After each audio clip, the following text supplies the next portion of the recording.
tous et bienvenue sur notre chaîne YouTube.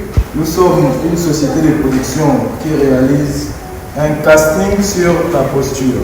Et je suis présentement accompagné de toute l'équipe qui se plie en quatre pour essayer de mettre en exergue nos travaux.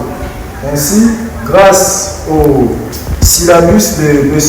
Paul Nketa, qui va nous aider ici à comprendre et à travailler sur nos recherches.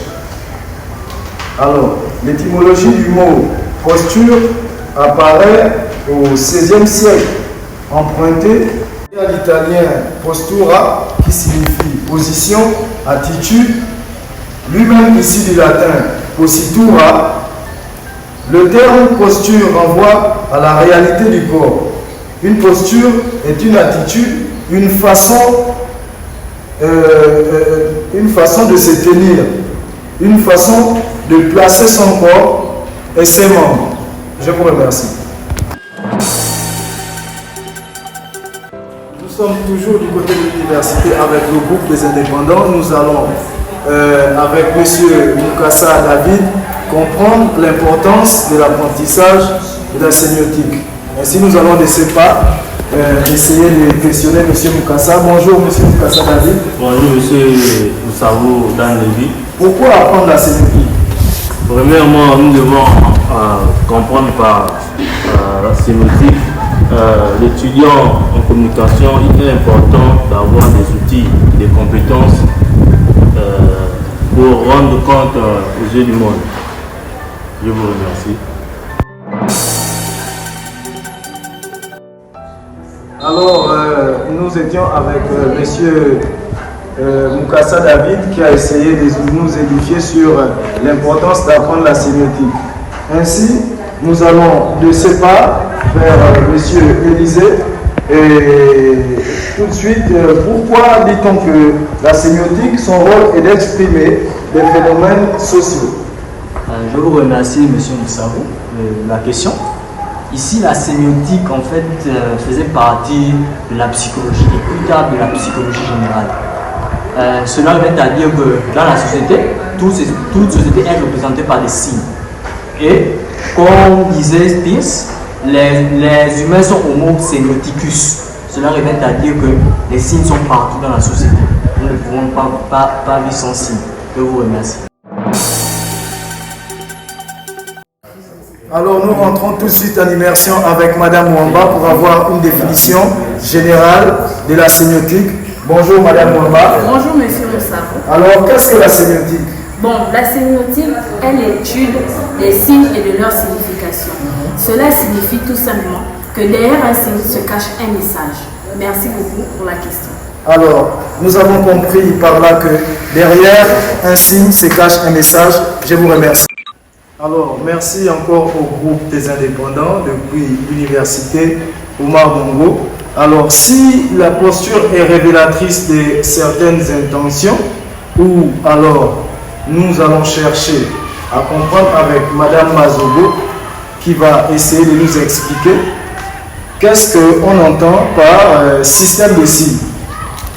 Merci pour la question. Alors, on entend par système de signes, l'image, le texte, l'architecture, la productivité. Nous pouvons également ajouter le mode. Donc, tous ces représentants reflètent ici le système de signes. Merci.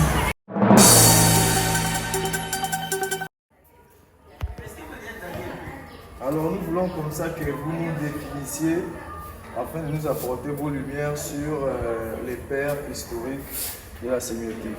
Alors, merci Monsieur Moussavou pour la question. Alors, en sémiotique, nous avons deux pères historiques qui sont Saussure et Peirce, qui sont à peu près de la même époque mais indépendamment et dans deux sphères différentes, dans deux sphères géographiques différentes, Suisse et USA.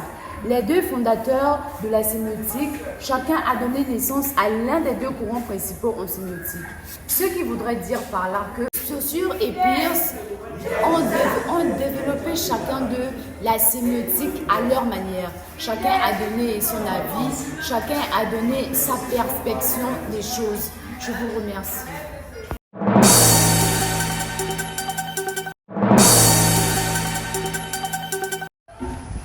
Alors, merci mesdames et messieurs. Comme vous le savez, nous sommes toujours avec le groupe des indépendants qui sont en train de travailler d'arrache-pied pour essayer de mettre en exergue la sémiotique de manière à comprendre notre sujet.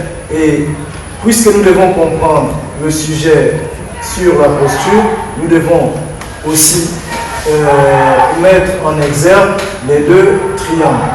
Le triangle sémiotique que nous allons traiter avec Madame Agathe Lord dans quelques instants. Je vous remercie. Alors, pour mieux édifier nos téléspectateurs sur la sémiotique, nous devons d'abord comprendre qu'est-ce que sont les deux triangles sémiotiques. Et avec Madame Guéma et Monsieur Sima, ensemble, ils vont essayer de nous édifier sur l'importance de ces deux triangles. Et nous allons de ce pas écouter Monsieur, Madame Guéma. Madame Guéma, bonjour. Bonjour, monsieur. Je viens pour une question qui nous brûle les lèvres. Et tout ce que nous avons vu jusqu'à ce jour a pu nous faire comprendre que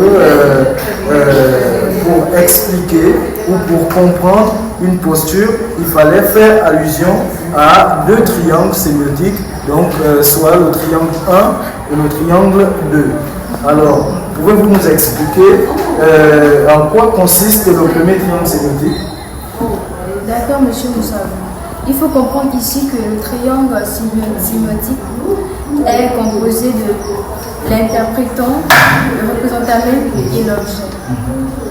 Grâce à ce triangle, nous pouvons analyser la signification de différentes postures, comme nous avons pu le voir par la posture de défense et la posture de fierté, qui explique des phénomènes qui se passent, comme qui exprime beaucoup de choses. Alors merci Madame Agathe.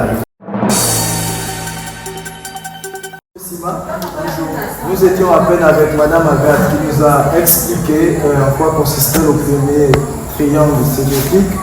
Elle disait ceci, que le premier triangle sémiotique est composé du représentant de l'objet et de l'interprétant. Et qu'est-ce que vous pouvez nous dire du deuxième triangle? Bon, merci pour la question.